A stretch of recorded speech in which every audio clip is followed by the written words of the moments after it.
Ya, cuacanya ekstrim. Tidak betul ya. Jadi saya harap semuanya tetap menjaga kesehatan.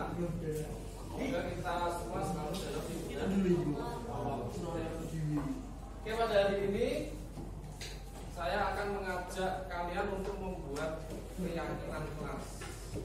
Keyakinan kelas ini adalah aturan-aturan yang disepakati di kelas di luar tata tertib semua. Apakah sudah siap? Ya. Ini ada aturan-aturan yang harus disepakati dalam membuat kalimat-kalimat keyakinan kelas. Dilarang menggunakan bahasa negatif. Jadi kamu membuatnya dengan bahasa yang positif. Jadi tidak memakai dilarang, jangan dan lain-lain ya. Ini menggunakan kalimat-kalimat yang positif. Dan bahasa di keyakinan kelas itu bukan bahasa baku. Nah, beda dengan aturan sekolah. Bukan bahasanya baku. Kita lebih luas. Keyakinan ini nanti kita sepakati bersama ya. Karena kan sudah dibentuk bareng-bareng. Beda dengan tata tertib. Kamu daftar ke sini, kamu diterima di sini harus mematuhi tata tertib sini. Kamu ikut buat enggak? Ikut. Ya, tata tertib. Kalau keyakinan kelas, ayo kita buat bareng. Nanti ke depan disepakati bareng-bareng. Misalkan menggunakan kata-kata atau kalimat yang sopan saat berbicara dengan teman atau guru. Itu contohnya keyakinan kelas. Nanti setiap anak kamu tulis sendiri keyakinan kelas yang selama ini kamu anggap kurang di kelas ini. Nanti kita sepakati bersama-sama. Ya. Jadi semuanya membuat, dikumpulkan, kita cek bareng-bareng kalimat-kalimatnya, kemudian kita setuju. Nah, setuju semuanya ya? Setuju Ben.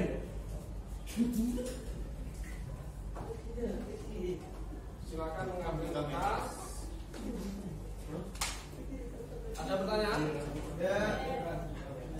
Dikasih nama. Iya. Dikasih nama. Pak ini di dalam satu. Pak ini satu yang dua. Satu-satu semua. Satu-satu. Belakang satu-satu.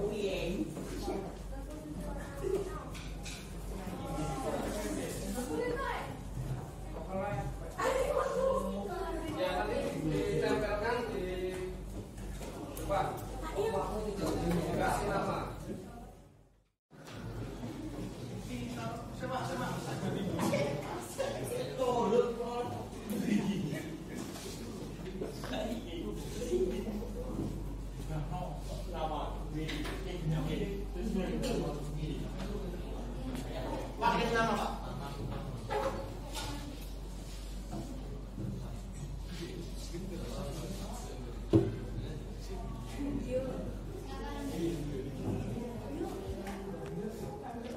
Jangan lupa untuk memberi nama.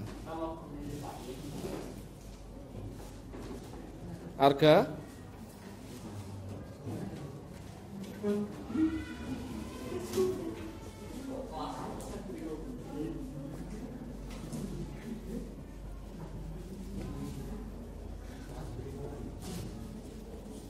Gimana Safi? Ada pertanyaan? Boten Pak. Boten, oke.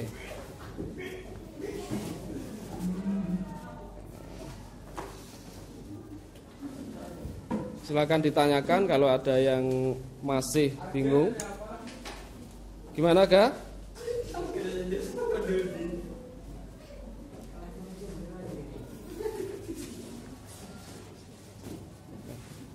Sudah jelas ya, Ustaz ya?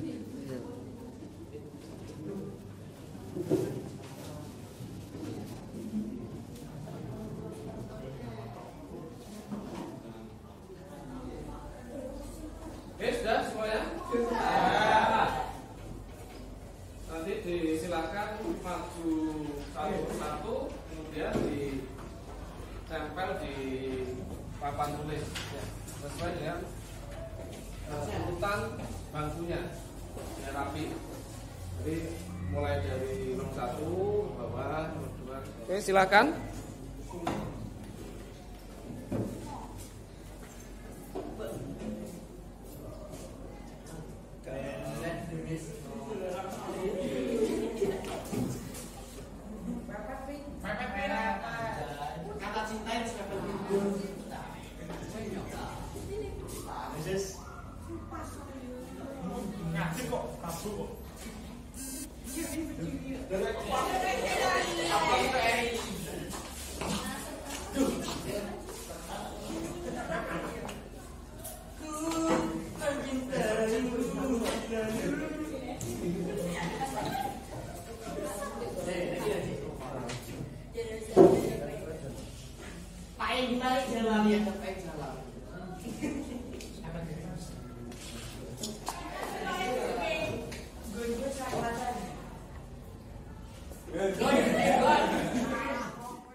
Oke, sudah semua?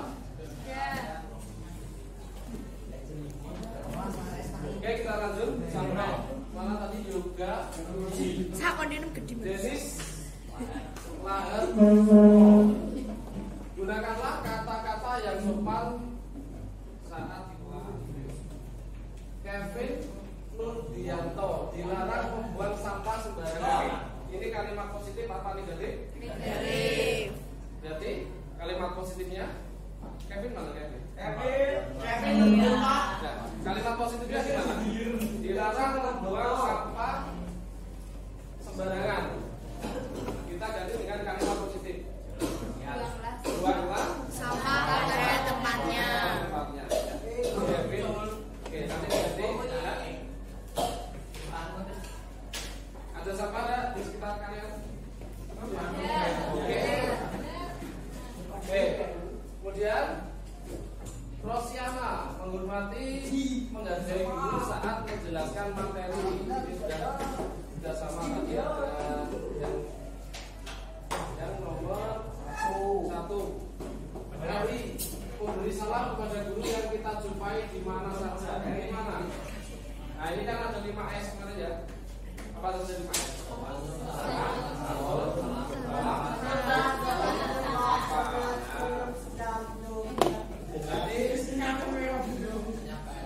Ini sudah masuk di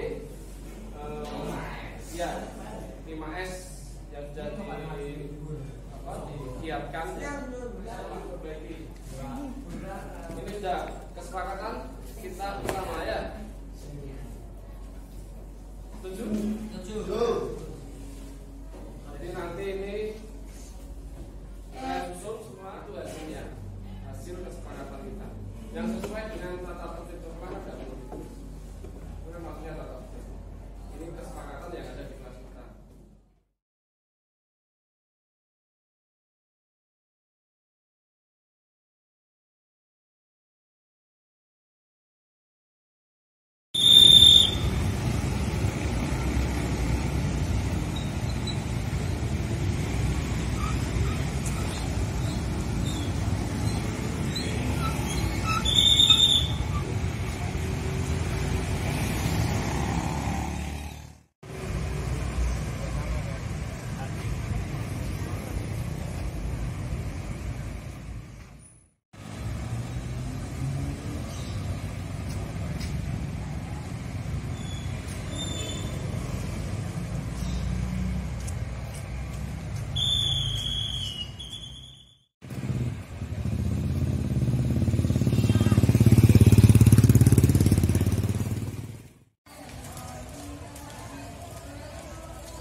Assalamualaikum warahmatullahi wabarakatuh. Perkenalkan, nama saya Irsa Diliwan dari kelas 10-1.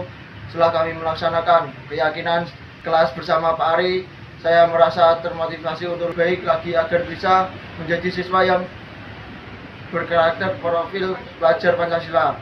Terima kasih Pak Ari yang sudah mengajak kelas kami untuk membuat keyakinan kelas bersama. Wassalamualaikum warahmatullahi wabarakatuh. Nyanyikan lagu wajib nasional Indonesia Raya. Hadirin dimohon berdiri.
Hadirin dipersilakan duduk kembali.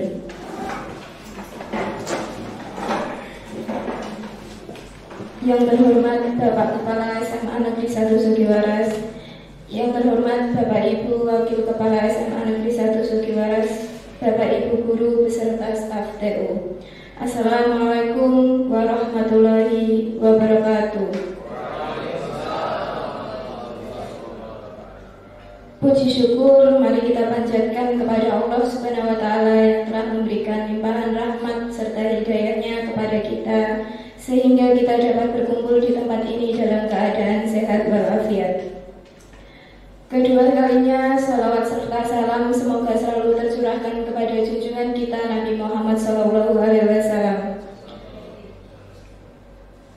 Bapak Ibu, izinkan saya selalu membawa acara untuk membacakan susunan acara pada siang hari ini. Adapun susunan acara hari ini yakni sebagai berikut. Acara yang pertama, pembukaan.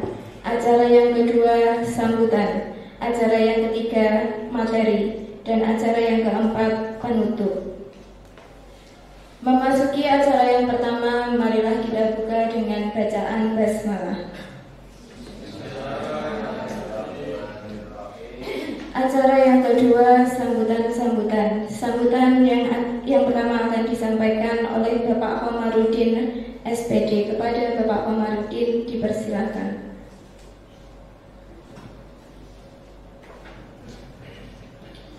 Bismillahirrahmanirrahim. Assalamualaikum warahmatullahi wabarakatuh. Bismillah, alhamdulillah, wala hawla wala quwata illa billah. Amma ba'du.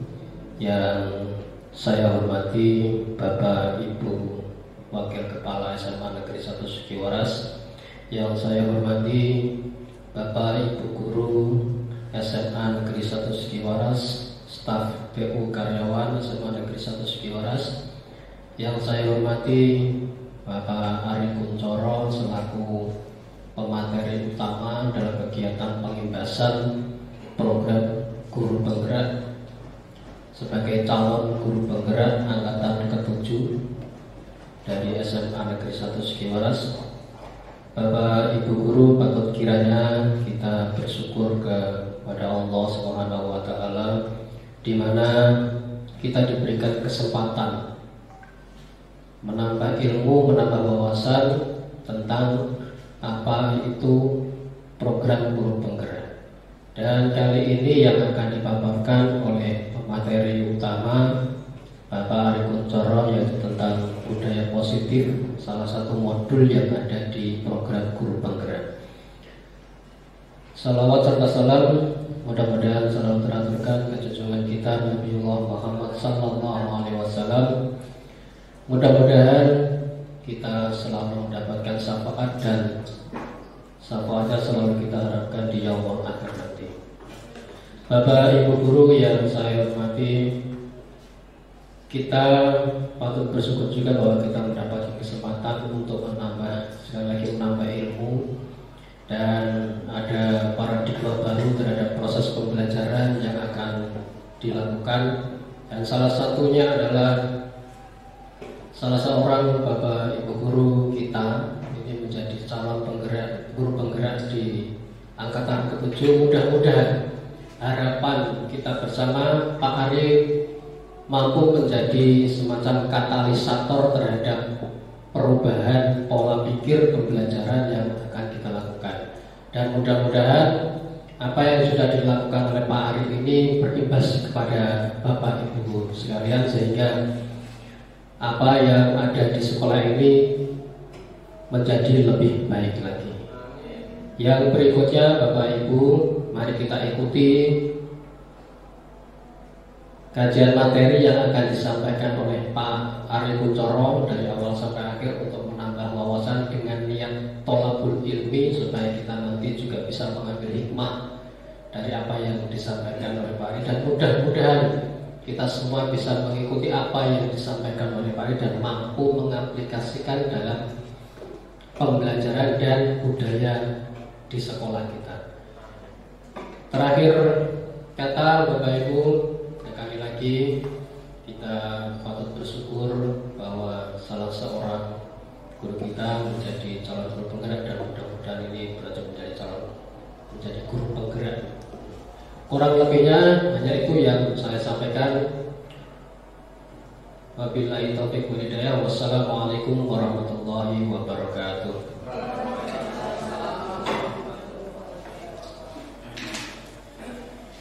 Memasuki acara selanjutnya, yakni acara inti, kepada Bapak Ari Eskom dipersilakan.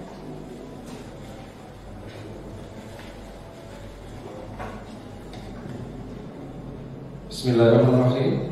Assalamualaikum warahmatullahi wabarakatuh. Selamat siang Bapak Ibu, salam sejahtera bagi kita semua.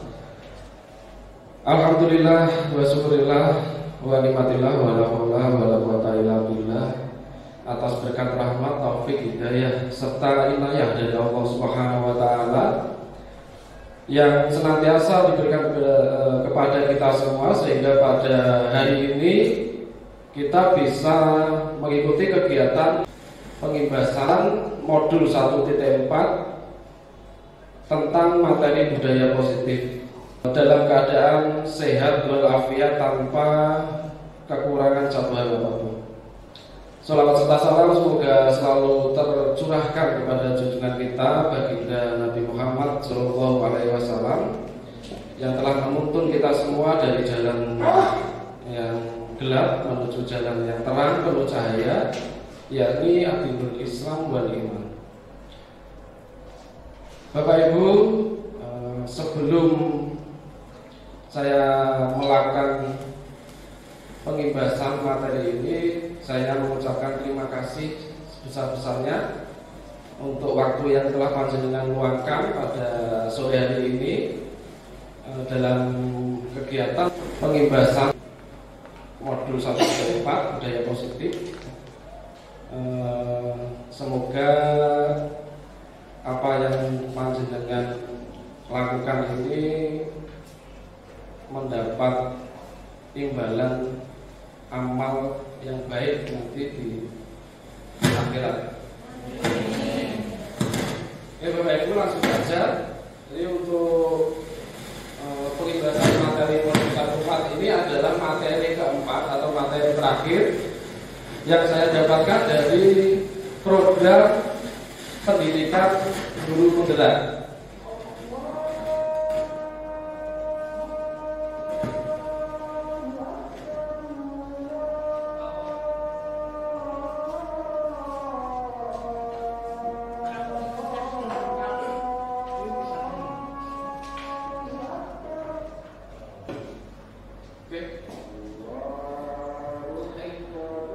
Baik Bapak Ibu, kita lanjut. Untuk materi budaya positif 1-4 ini adalah materi yang keempat dari paket modul 1 yang rencananya nanti dalam program pendidikan guru penggerak akan ada 3 paket modul. Jadi ini adalah materi terakhir yang perlu diimbaskan kepada rekan guru atau rekan sejawat.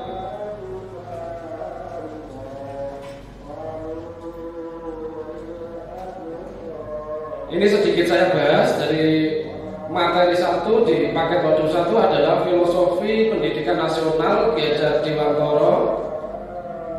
Kemudian yang materi kedua adalah nilai dan peran guru penggerak. Materi ketiga visi guru penggerak.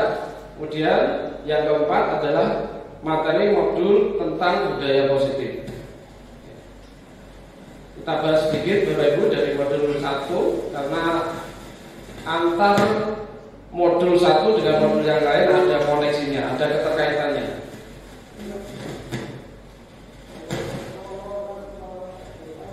Pada modul 1.1 filosofi pendidikan Ki Hajar Dewantara, tujuan pendidikan menurut konsep pemikiran Ki Hajar Dewantara adalah menuntun segala kodrat yang ada pada anak-anak agar mereka dapat mencapai keselamatan dan kebahagiaan yang setinggi-tingginya baik sebagai manusia maupun sebagai anggota masyarakat. Oke, saya ulang Bapak Ibu. Untuk modul 1.1 filosofi pendidikan Ki Hajar Dewantara, yaitu tujuan pendidikan adalah menuntun segala kodrat yang ada pada anak-anak agar mereka dapat mencapai keselamatan dan kebahagiaan yang setinggi-tingginya baik sebagai manusia maupun sebagai anggota masyarakat. Jadi tujuan pendidikan itu adalah untuk menuntun kodrat anak, yang mana menuntun itu diartikan sebagai memfasilitasi atau membantu anak untuk menebalkan garis samar-samar agar anak dapat memperbaiki lakunya untuk menjadi manusia seutuhnya. Jadi anak bukan kertas kosong yang bisa digambar sesuai dengan keinginan orang dewasa. Jadi paradigma kita atau saya selama ini anak itu lahir seperti kertas kosong, tapi tidak betul. Anak itu lahir dengan bakat atau kodrat yang sudah dimiliki. Tugas pendidik itu menebalkan garis-garis tersebut. Kemudian kodrat dibagi menjadi 2, ada kodrat alam dan kodrat zaman. Jadi pendidikan itu tak lepas dari kodrat ini, Bapak. Kodrat alam berkaitan dengan kultur, budaya, dan kondisi geografis di mana anak tersebut lahir atau berada. Sedangkan kodrat zaman berkaitan dengan perubahan dari waktu ke waktu. Jadi kita tidak bisa menyamakan pendidikan zaman kita dengan zaman anak kita sekarang. Ini konsep pemikiran dari Ki Hajar Dewantara. Dan konsep-konsep yang lain seperti Ingat Sosutrodo, Ingat Mangarso, Tut Puri Handayani ini sudah melekat di telinga kita. Ada asas trikon, 3 kon. Kon itu ada kontinuitas, yaitu pembelajaran yang berkelanjutan atau berkesinambungan. Ada konvergensi, penyatuan materi dari luar dalam. Jadi Meskipun kita mendapat materi dari manapun, Bapak Ibu, bahkan dari luar negeri pun, yang penting sesuai dengan kultur budaya yang kita miliki. Konsep RIS, pengembangan sesuai pribadi, pengembangan pembelajaran apapun bentuknya harus disesuaikan dengan kepribadian kita sebagai bangsa Indonesia. Dan konsep pemikiran budi pekerti yaitu cipta atau pikiran. Kalau di pendidikan ini bisa kita artikan sebagai kognitif, kecerdasan. Rasa atau hati ini sebagai afektif atau sikap normal. Kemudian ada karsa. Karsa ini hasil dari pikiran dan rasa. Hasil dari cipta dan rasa itu berupa karsa. Kemudian pendidik ibarat petani. Nah, ini nanti ada di modul Bapak Ibu, kita bahas sedikit untuk yang terakhir. Kemudian lanjut di modul 1.2 Bapak Ibu, ini tentang nilai dan peran guru penggerak. Jadi ada guru penggerak atau bisa seorang pendidik ini menjadi pemimpin pembelajaran dalam kelas, kemudian menjadi coach bagi guru lain, mendorong kolaborasi, mewujudkan kepemimpinan murid. Yang kelima, menggerakkan komunitas praktisi yang ada di sekolah. Nilai guru penggerak mandiri, reflektif, kolaboratif, inovatif, berpihak kepada murid. Ini sangat mendukung dari untuk implementasi dari konsep pemikiran-pemikiran Ki Hajar Dewantara. Dan materi yang ketiga, visi guru penggerak. Jadi tugas saya sebelum membuat visi ini adalah memimpikan bagaimana seorang murid yang saya dambakan kelak. Jadi setelah itu dibuatkan sebuah visi sesuai dengan apa yang sudah kita impikan, murid impian kita. Jadi seperti ini. Kemudian setelah membuat visi, dibuatkan kalimat prakarsa perubahan. Ini sebagai langkah awal untuk menerapkan visi kita sebagai guru penggerak. Kemudian setelah membuat perubahan, baru dilaksanakan dengan alur belajar. Ini hanya sedikit materi. Dan baru yang keempat ini modul terakhir di paket modul 1. Modul 1 yaitu budaya positif. Sebelum saya lanjut, kira-kira kalau kita mendengar budaya positif itu apa yang Bapak Ibu pikirkan? Monggo, Bapak Ibu. Pak Andi, monggo. Budaya positif itu sebuah keteladanan yang sudah terwujud di lembaga pendidikan, khususnya di sekolah kita, di mana keteladanan itu menjadi contoh bagi rekan sejawat juga bagi peserta didik itu sendiri. Sehingga itu merupakan jiwa bagi lembaga pendidikan itu sendiri. Itu sekian dari saya. Luar biasa, aplaus untuk Pak Adi dan semua. Kira-kira mungkin ada jawaban lain Bapak Ibu tentang budaya positif. Contoh keteladanan budaya positif, budaya itu kebiasaan-kebiasaan atau nilai-nilai Bapak Ibu. Jadi budaya positif di sekolah berarti kebiasaan-kebiasaan positif yang ada di sekolah kita yang sudah kita jalankan, menjadi kegiatan yang sudah kita jalankan sehingga menjadi suatu kebiasaan yang positif, menjadi budaya. Ini adalah eksplorasi konsep materi-materi yang ada di modul budaya positif. Yang pertama, disiplin positif. Ini di dalamnya ada dan nilai-nilai kebajikan universal. Yang kedua, teori motivasi, hukuman, penghargaan dan restitusi. Ini adalah paradigma baru bagi kita, bagi saya Bapak Ibu sebagai guru penggerak, dan selama ini saya memakai paradigma lama sebagai pendidik. Kemudian yang ketiga, keyakinan kelas. Yang keempat, kebutuhan dasar manusia dan dunia berkualitas. Yang kelima, 5 posisi kontrol. Dan yang terakhir ada segitiga restitusi. Kembali lagi Bapak Ibu, ini konsep tadi, kita kembali ke konsep Ki Hajar Dewantara, pendidik ibarat petani.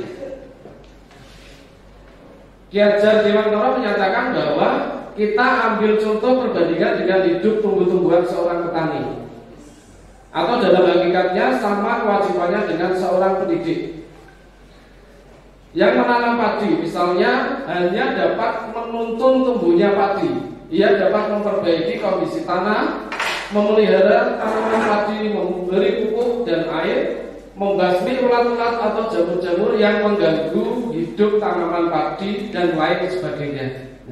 Dari penggalan pernyataan ini kita bisa mengibaratkan bahwa seorang pendidik itu lingkungan bagi seorang pendidik, lingkungan sekolah sama dengan sawah bagi petani, dalam artian positif. Artinya lingkungan sekolah itu harus kita kelola dengan baik, dengan positif, sehingga nanti menghasilkan sesuatu yang produktif, yang bagus, yaitu anak didik kita. Jadi untuk mengimplementasikan pemikiran konsep pemikiran KHD ini, makanya kita perlu menguatkan budaya positif.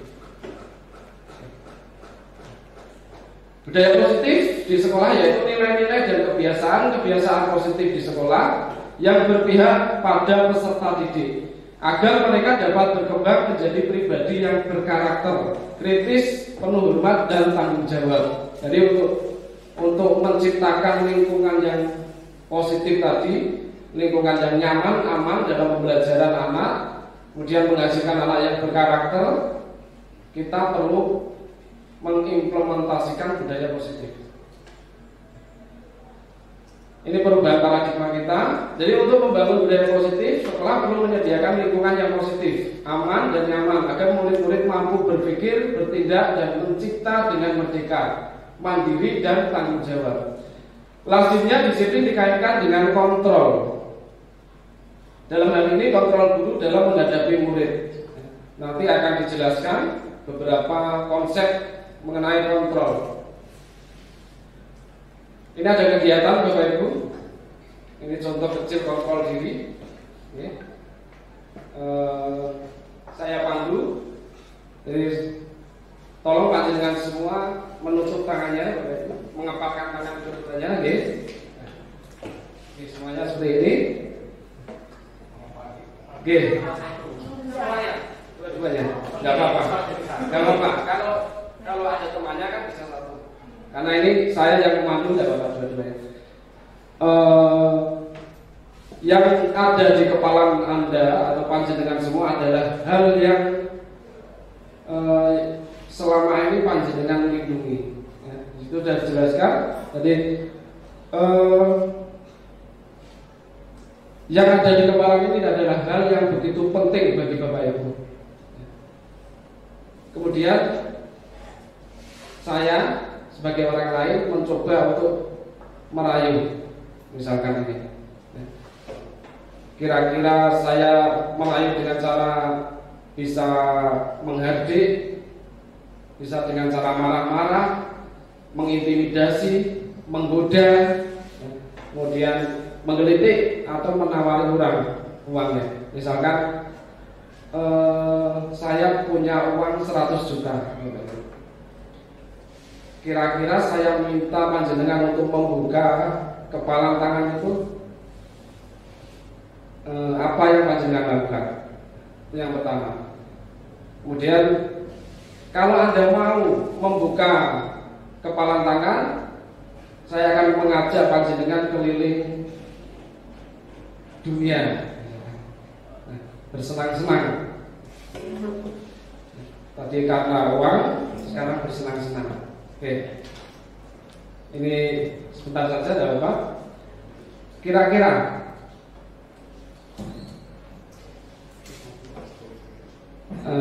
bisa ada yang membuka tangannya, Bapak Ibu, dari penawaran saya tadi? Bukan, Ekman 100 juta, Bapak Ibu. Nah, dibuka. Tidak apa-apa, ini contoh kecil aja. Ada satu dibuka, yang lainnya tetap menutup. Ya. Karena ini konsep kontrol tadi. Di situ dijelaskan ada yang membuka, ada yang menutup. Kenapa? Kalau tadi Pandi membuka, ini kenapa? Saya boleh tahu alasannya. Karena yang saya kepala itu tidak lebih penting daripada 100 juta dan jalan-jalan itu. Sementara jalan-jalan itu hobi saya. Oke, ini jawaban yang sangat memuaskan tadi, karena hal yang di kepala itu memang penting, tapi ketika saya tawari itu kita sudah mengontrol diri saya, kan seperti itu. Ya. Jadi bukan saya yang mengontrol, saya hanya memberi stimulus, panjenengan yang merespon, kan seperti itu. Jadi sebenarnya kita tidak bisa mengontrol orang lain, apalagi anak-anak. Anak-anak sendiri yang menentukan pilihan itu, apapun itu, menurut teori seperti itu. Kita sendiri yang memegang kontrol atas kepalan tangan kita. Apakah kita akan membuka atau menutup, itu tergantung kita, tergantung dari kebutuhan dasar kita. Jadi anak didik juga seperti itu. Jadi bukan karena kita yang mengontrol mereka, tapi karena mereka yang istilahnya memenuhi kebutuhan dasar mereka, sehingga kita mereka mau melaksanakan apa yang kita berikan, apa yang kita perintah. Jadi konsep ini logikanya seperti itu.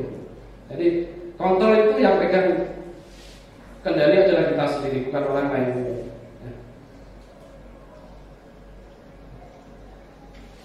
Ini adalah perubahan paradigma tadi. Ada stimulus respon, kemudian teori kontrol. Kita mencoba mengubah agar orang berpandangan sama dengan kita. Kalau berdasarkan teori kontrol, kita itu sedang memahami pandangan orang lain tentang dunia. Jadi bukan karena kita merubahnya pandangan orang lain, tapi kita yang memahami pandangan orang lain. Kemudian perilaku buruk dilihat dari suatu kesalahan. Anak melakukan pelanggaran dan lain-lain, kita melihatnya dari suatu kesalahan. Padahal semua perilaku itu memiliki tujuan. Kita tidak tahu apa mereka sedang memenuhi kebutuhan dasarnya tadi, kan kita tidak tahu. Sehingga mereka melakukan sesuatu yang kita anggap menyalahi tata tertib, misalnya seperti itu. Karena nanti dijelaskan ada berapa saja kebutuhan dasar. Saya bisa mengontrol orang lain, pada teori kontrol kita tidak bisa mengontrol orang lain, tapi orang lain tersebut yang mengontrol dirinya sendiri. Kita yang mengontrol diri kita sendiri berdasarkan kebutuhan dasar kita. Model berpikir menang kalah, dalam teori kontrol kita harus berpikir menang dan menang. Jadi nggak ada yang dikalahkan istilahnya. Oke. Lanjut. Sekarang makna disiplin, ini materi pertama Bapak Ibu. Dari materi tadi banyak sekali, ini materi terbanyak dari paket yang selama ini. Berasal dari bahasa Latin yang artinya belajar. Disiplin membuat orang menggali potensinya. Namun dalam budaya kita, makna disiplin telah berubah menjadi sesuatu yang dilakukan seseorang pada orang lain untuk mendapatkan kepatuhan. Disiplin dan nilai-nilai, ini baru satu, insya Allah cepat. Disiplin adalah kemampuan memerintah diri sendiri dalam mengontrol dan menguasai diri untuk memilih tindakan yang mengacu pada nilai-nilai yang kita hargai, dengan penuh tanggung jawab tanpa terperintah dengan orang lain. Ini motivasinya datang dari dalam diri kita sendiri. Sedangkan nilai-nilai yang kita hargai itu adalah nilai-nilai yang ada di Indonesia. Nilai-nilai yang kita hargai adalah nilai positif yang merupakan tujuan mulia yang dicapai oleh setiap individu. Ini dijelaskan, nilai kebajikan yang ingin dicapai oleh setiap anak Indonesia, yakni kita kenal dengan profil pelajar Pancasila. Terima dan bertakwa kepada Tuhan Yang Maha Esa dan berakhlak mulia, mandiri, bernalar kritis, berkebinekaan global dan bergotong royong. Dan yang terakhir adalah kreatif. Ini dikenal dengan P5. Yang kedua, cepat teman-teman. Ini teori motivasi, hukuman dan penghargaan. Ini yang mengubah paradigma. Bahwa yang pertama untuk menghindari ketidaknyamanan atau hukuman itu motivasi eksternal dari anak-anak. Ya. Jadi anak-anak itu melakukan disiplin itu karena dia ingin menghindari hukuman sebenarnya. Ini yang pertama, ini motivasi terendah. Dan yang kedua, untuk mendapatkan imbalan atau penghargaan. Ini tetap motivasi dari luar, karena dia melakukan suatu kegiatan karena ingin mendapatkan penghargaan. Yang ketiga, untuk menghargai diri sendiri. Ini motivasi internal. Saya akan menjadi orang yang seperti apa bila saya melakukannya. Ini motivasi internal. Tujuan dari disiplin positif ini membangkitkan atau menguatkan motivasi dalam diri. Dalam modul ini akan diperkenalkan program disiplin positif yang namanya restitusi. Ini makna baru bagi kita. Restitusi adalah proses menciptakan kondisi bagi murid untuk memperbaiki kesalahan. Restitusi juga merupakan proses kolaboratif yang mengajarkan murid untuk mencari solusi untuk masalah mereka dan membantu murid berpikir tentang orang seperti apa yang mereka inginkan dan bagaimana mereka harus memperlakukan orang lain.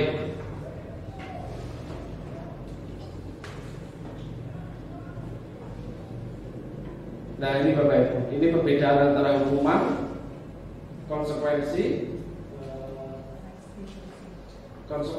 sama restitusi. Kalau hukuman itu sebenarnya identitas kegagalan, karena kita sudah mentok akhirnya menghukum. Logikanya seperti itu, Bapak Ibu. Ya. Kalau konsekuensi atau sanksi ini berarti sesuai dengan aturan atau tata tertib yang ada di sekolah. Bahkan mungkin ini anak-anak tidak tahu. Anak-anak nggak itu membuat peraturan, hanya disuruh mentaati. Itu aturan atau tata tertib, ya kan? Selama ini kan mereka nggak ikut persetujuan membuat, hanya menyepakati. Restitusi itu pemecahan masalah. Jadi ini perbedaannya.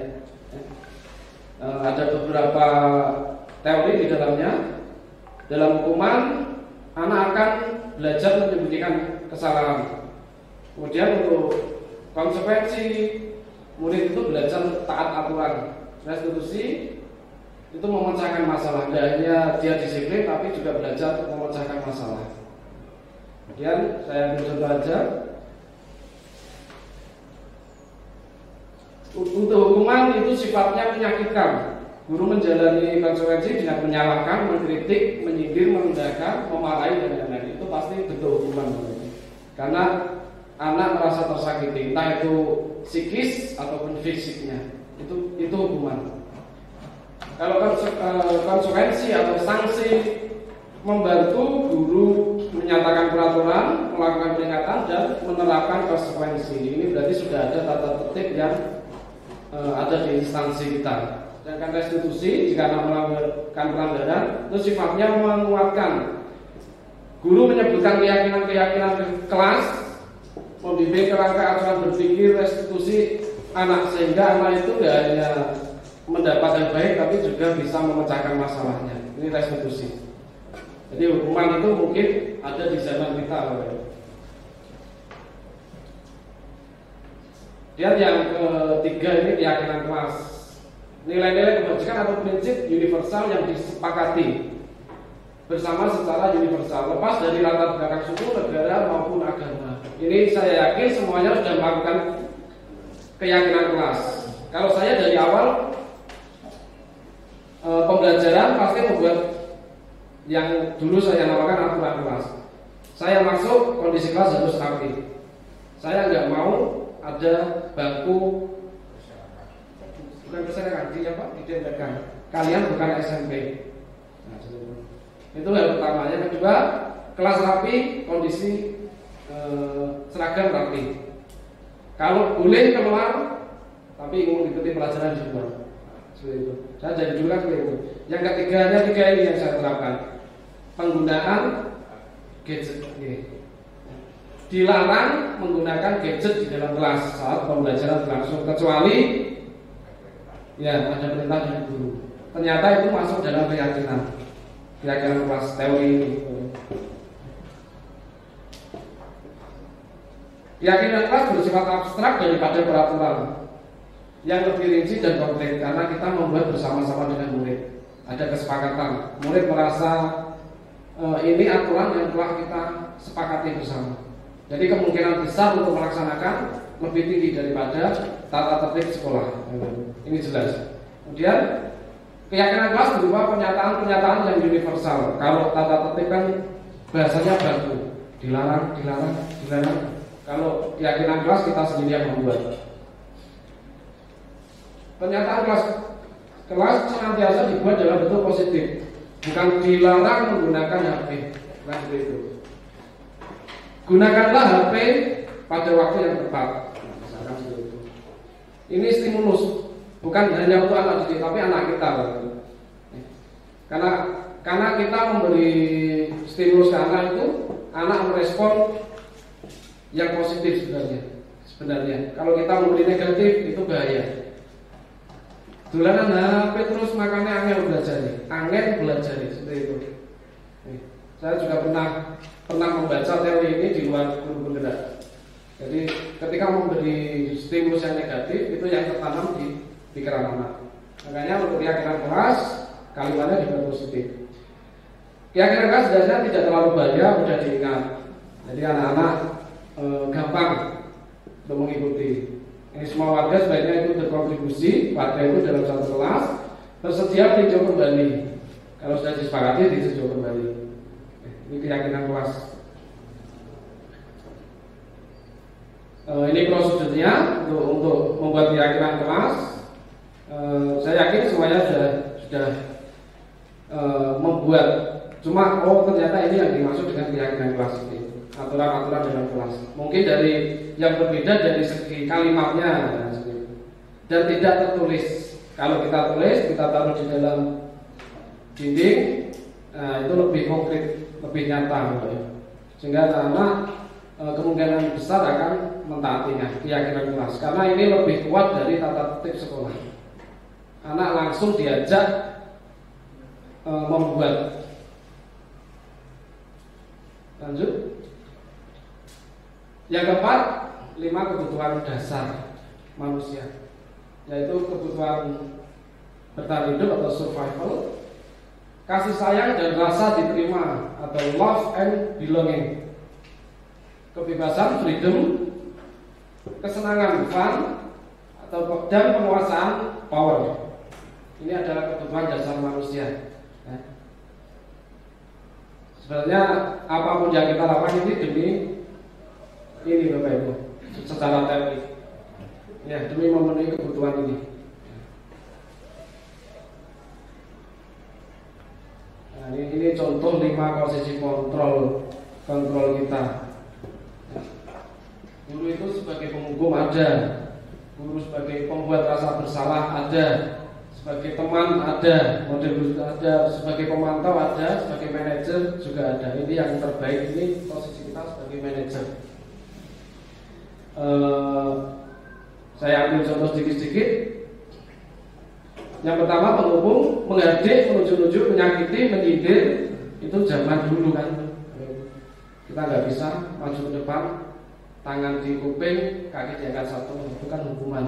Nah itu sifatnya fisik kita nggak, kan sulit melupakan bahkan sampai tua. Membuat rasa bersalah. Nah ini model tipe guru yang kedua. Kok mau mundur? Aku kecewa. Nah seperti itu. Jadi anak akan merasa bersalah. Yang kedua sebagai teman. Kita tahu kalimat-kalimat sebagai teman kan gitu. Nah itu model guru yang ketiga. Kemudian ada sebagai pemantau. Ini senang mantau. Iya, model pemantau. Dan yang sebagai manajer ini paling bagus. Ini nggak hanya mengolah, mengajukan pertanyaan, mengolah dan lain-lain. Ini juga memberikan solusi dan lain-lain. Ini contohnya, ini berbuat, berkata, hasilnya memberontak, menyalahkan, berbohong. Ya, kalau anak diberi hukuman itu cenderung berani. Makanya kalau ini contoh saya di rumah, istri saya kan contoh saya nek dilarang koyo ngongkon. Kamu sudah biasa kan waktu itu. Nek dilarang koyo malah dikongkon. Nggih. Itu contohnya. Menyembunyikan ini karena dia merasa bersalah, takut, jadi hal-hal yang mungkin kurang benar akan disembunyikan. Hasilnya ini ketergantungan karena dia merasa flek, merasa kocok diri, ya teman, merasa teman sendiri. Ini ada kalanya memang semuanya ini dibutuhkan, ada kalanya. Ya. Kemudian yang sebagai pemantau ini hasilnya akan menyesuaikan diri karena dia merasa diawasi anak-anak. Kemudian kalau sebagai manajer ini akan menguatkan karakternya, karena tidak hanya permasalahan yang dihadapi, tapi juga pemecahan masalah yang dibutuhkan anak itu, pemecahan masalah. Tidak hanya diberi yang benar ini tidak, tapi solusinya apa untuk setiap pelanggarannya, kesalahannya. Oke, langsung lanjut. Nah, ini yang terakhir, segitiga restitusi. Ada 3 tahap dalam segitiga restitusi, yaitu yang pertama menstabilkan identitas. Ini kalau kita menghadapi anak yang bermasalah, apapun masalahnya. Jadi kita menggunakan segitiga restitusi. Saya sudah menerapkan di kelas. Alhamdulillah terasa, perubahannya terasa. Jadi yang penting yang pertama kita menstabilkan identitas. Jadi ketika anak berbuat salah, kita pahamkan dulu. Kamu tahu yang kamu perbuat itu salah? Iya Pak, kan seperti itu. Emosinya distabilkan. Tidak apa-apa. Semua orang itu tidak luput dari kesalahan. Bapak juga seperti itu. Pernah salah, yang penting apa yang akan kita lakukan ketika kita berbuat salah, supaya mengetahui kesalahan. Validasi tindakan yang salah, bahwa semua perilaku itu memiliki alasan. Anak melanggar itu juga punya alasan. Anak menyendiri nggak mau bergaul dengan temannya itu juga memiliki alasan. Tadi seperti dia ingin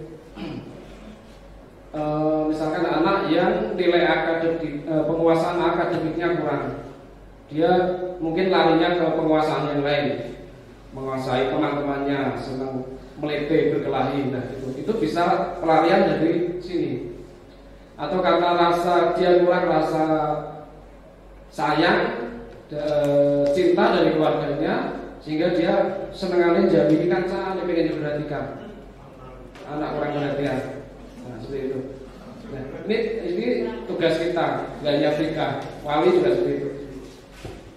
Menanyakan keyakinan kelas tadi, nilai-nilai yang ada di dalam keyakinan kelas itu nilai kebajikan universal. Ya. Kalau kita sudah membuatkan, masih ingat nggak dengan keyakinan yang sudah kita buat? Apa saja? Ya? Masih Pak. Apa disiplin, ya, menghormati orang lain, ya, sopan, ya. Kira-kira besok kamu pengen jadi orang yang gimana Pak? Nah ini Pak, orang yang dihormati. Bagaimana sekarang caramu untuk menjadi apa yang kamu inginkan? Kalau seperti ini terus bisa tidak kira-kira? Ini ada contoh kecil nanti Bapak Ibu. Contoh kecil.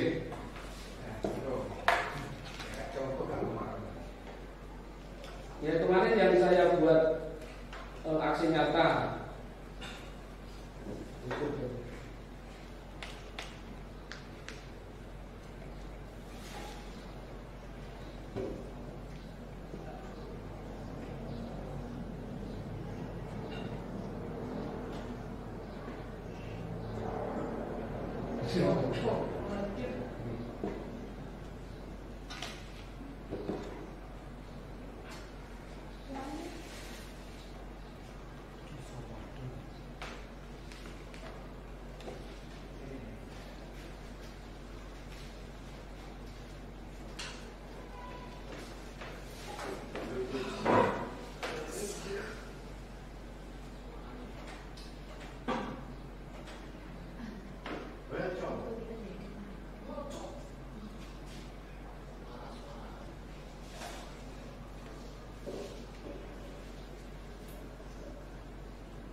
Ini menstabilkan emosi di awal, biar anak merasa tenang dulu. Jadi kita bukan untuk marah-marah.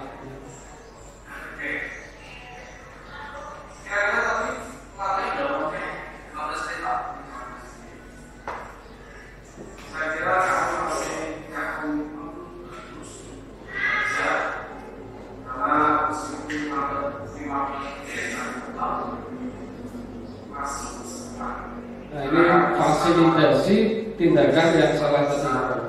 Jadi ketika anak berbuat salah, berapa lama terlambatnya 15 menit. Oh, saya kira itu kamu masih punya komitmen untuk bersekolah. Karena kalau komitmen dulu terlambat, mending pulang.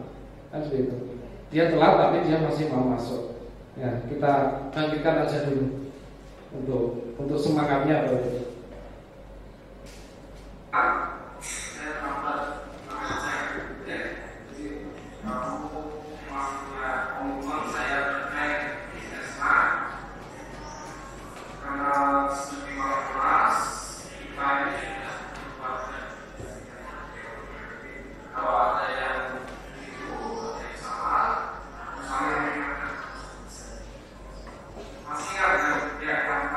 Yang terakhir, hal terakhir yaitu menanyakan keyakinan kelas yang sudah disepakati bersama, disiplin, saling menghormati, sopan dan lain-lain.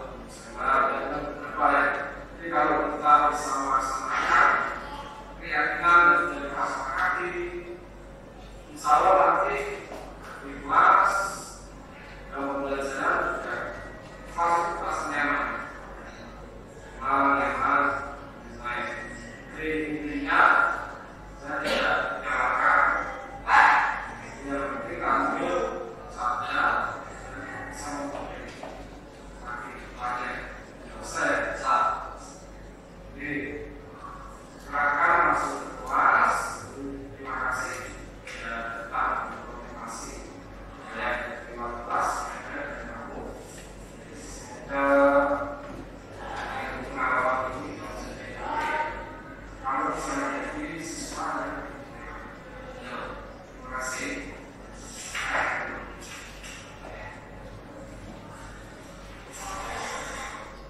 Assalamualaikum warahmatullahi wabarakatuh. Perkenalkan, nama saya perasaan saya setelah melakukan diskusi bersama Pak Arya dan Sahabat, karena saya berbagai solusi dari permasalahan saya yang dalam sekolah. Terima kasih Pak Arya sudah memberikan solusi. Saya berjanji tidak akan terlambat ke sekolah lagi. Terima kasih Pak Arya. Assalamualaikum warahmatullahi wabarakatuh. Sebenarnya ada dua, ini yang kasus berkelahi. Saya bangun kelas, tapi soalnya itu kemarin saya kami mencari solusi yang kesalahan saya lakukan. Terima kasih Pak Ari, saya tidak akan mengulanginya lagi.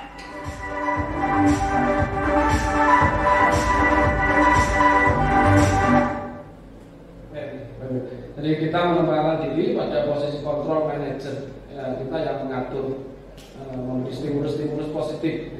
Jadi oke, baik seperti tadi ya.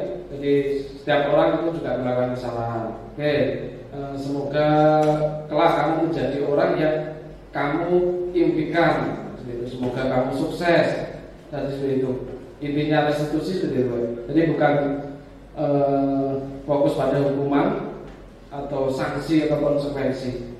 Karena sudah sering kita tahu anak telat itu dihukum gak mempan, ya. Bahkan senang mungkin gitu.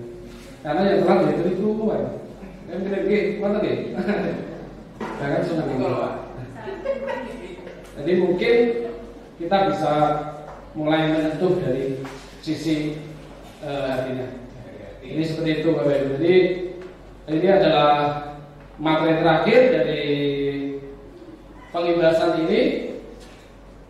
Mohon maaf bila ada perkataan atau perbuatan yang kurang berkenan di hati panjenengan semua. Saya akhiri. Wabillahi taufik wal hidayah. Wassalamualaikum warahmatullahi wabarakatuh.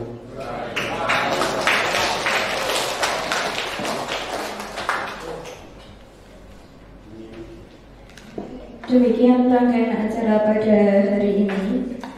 Marilah kita tutup dengan bacaan hamdalah.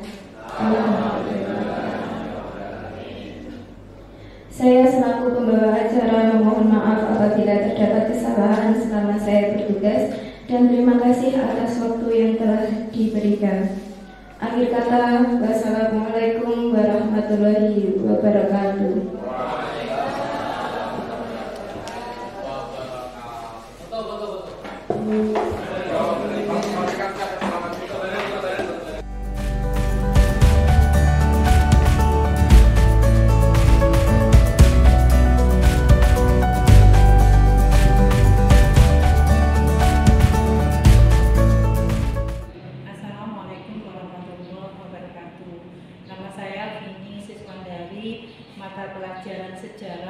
Yang baru saja mengikuti pengimbasan materi modul 1.4 tentang budaya positif yang dilakukan oleh teman saya Bapak Ari Kuncoro yang telah banyak menambah ilmu bagi saya selama guru yang selama ini mungkin bisa dikatakan sebagai guru yang lebih senior dari Pak Ari, tapi ternyata pengetahuannya jauh di bawah Bapak Ari selaku guru penggerak, dan saya mendapatkan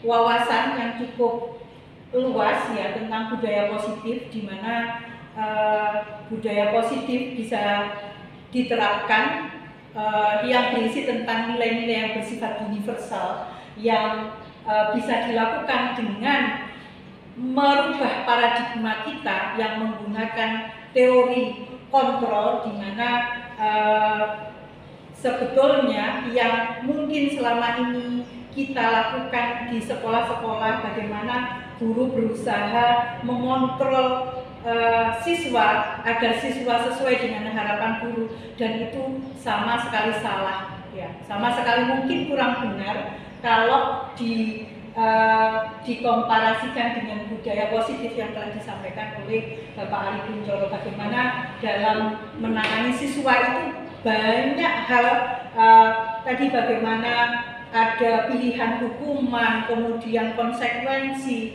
kemudian restriksi ya. Nah itu bagaimana Bapak Ibu guru bisa memilah-milah mana yang masuk hukuman, mana yang masuk konsekuensi, mana yang masuk restitusi, dan itu sangat membekas sekali, terutama bagi saya. Oh ternyata seperti ini. Nah harapan saya apa yang dilakukan oleh Pak Ari Kuncoro tetap berlanjut dan bisa ditularkan ke kami-kami yang tidak menjadi guru penggerak dan bisa menerima ilmu dari guru penggerak. Tetap semangat untuk Pak Ari, salut buat Pak Ari, semangat.